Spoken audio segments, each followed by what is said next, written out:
واقعہ کچھ یوں ہوا کہ رسول اللہ صلی اللہ علیہ وسلم مسجد جن میں، ایک مسجد جن ہے نا عرب میں، وہاں پر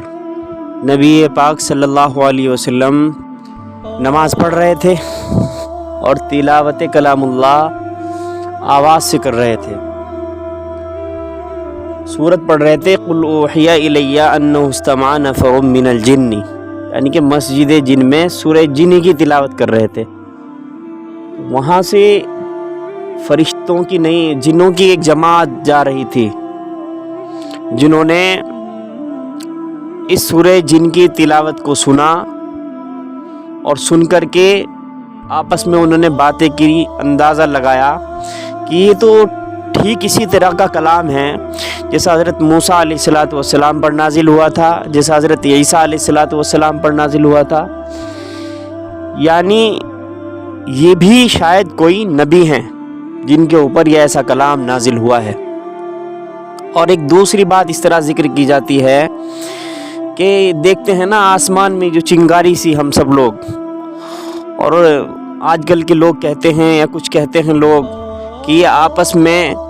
ستاروں کے ٹکرانے کی وجہ سے یا دو گرہ آپس میں مل جاتے ہیں، ان کی وجہ سے چنگاریاں اٹھتی ہیں۔ لیکن کبھی ایسا بھی ہوتا ہے کہ فرشتے جو ہیں انہوں نے کسی جن کو مارا ہے تو اس کو مارنے کی وجہ سے وہ نظر آتا ہے۔ خیر وہ ایک الگ مسئلہ ہے، وہ شہاب ثاقب اس کو کہا جاتا ہے۔ تو وہاں جب جایا کرتے تھے جنات تو ان کے جانے پر کوئی پابندی نہیں تھی، جب چلے گئے مرضی آ گئی، جب چلے گئے جب مرضی آ گئی، لیکن اس کے بعد وہاں جانا بھی ان کا بند ہو گیا۔ تو اس وقت جنہوں نے اپنی ایک یوں سمجھ لو پریس کانفرنس بلائی، اکٹھے ہوئے اور کہا کہ روئے زمین پر جو مخلوق ہے یعنی انسان جو ہیں ان کے ساتھ میں کچھ یا تو برا ہونے والا ہے یا اللہ تبارک و تعالیٰ ان کے ساتھ میں کچھ اچھا کرنے والے ہیں۔ یہاں پر ایک بہت چھوٹا سا نقطہ ہے، اس کو ہم سبھی لوگوں کو سمجھنے کی ضرورت ہے۔ یہاں پر دیکھیے جنوں کا جو بات کرنے کا طریقہ ہے، ان کی جو کلمات ہیں ان پر غور کرنے کی ضرورت ہے۔ ارے انسانوں، تم سے کچھ نہیں آتا، سیکھتے نہیں ہو، بولنا بات کرنا نہیں آتا، تو کم از کم ان جنوں سے ہی سبق حاصل کر لو۔ انہوں نے کہا وَأَنَّا لَا نَدْرِي أَشَرٌ أُرِيدَ بِمَنْ فِي الْأَرْضِ أَمْ أَرَادَ بِهِمْ رَبُّهُمْ رَشَدًا، کہ ہمیں نہیں پتہ، لا ندری، ہم نہیں جانتے اس بات کو، ہمیں نہیں پتہ ہے کہ روئے زمین پر جو مخلوق ہے اس کے ساتھ میں کچھ برا ہونے والا ہے۔ یہاں یوں نہیں کہا کہ اللہ تبارک و تعالیٰ ان کے ساتھ میں کچھ برا کرنے والے ہیں، بلکہ یوں کہہ رہے ہیں کہ یا تو ان کے ساتھ میں کچھ برا ہونے والا ہے، کچھ برائی ان کے ساتھ ہونے والی ہے،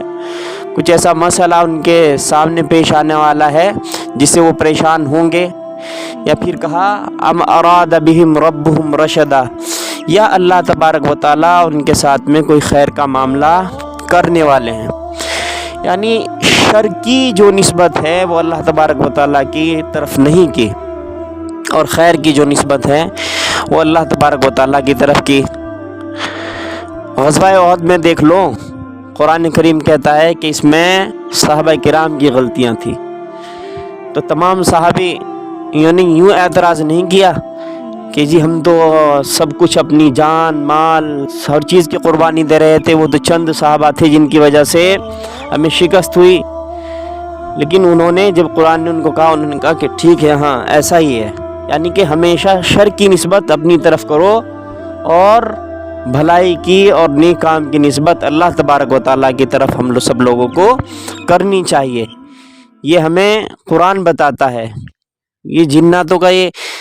کلام جو ہے جس کو اللہ تبارک و تعالیٰ نے قرآن کریم کے اندر نازل فرمایا،